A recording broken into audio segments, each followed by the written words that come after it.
Okay, so let us have a problem like this. So how to solve this problem? So the question is, what is asking the problems?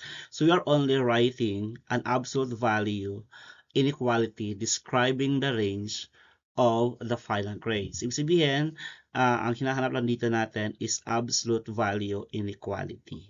So ngayon, how to write an absolute value inequality?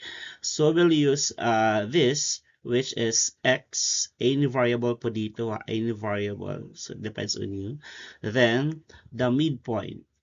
So, the midpoint, then, so midpoint, the absolute, then less than or equal to the half width. So, half, then width. So, yun po ang gagamitin natin in writing the absolute value inequality. So now, what is our given? So our given lang po naman po is yung range natin is equal to 80 to 100. So that would be our range. Ngayon, how to find the midpoint?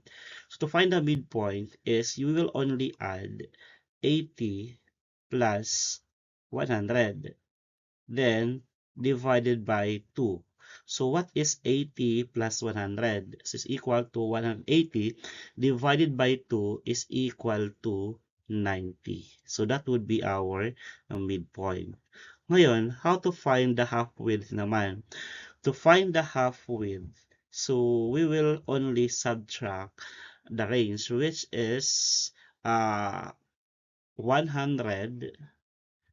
minus 80, then divided by 2. So 100 minus 80 is equal to 20, then divide by 2 is 10. So that would be our half width. Now, so since we have already the midpoint and the half width, so substitute lang po natin dito sa formula na ito.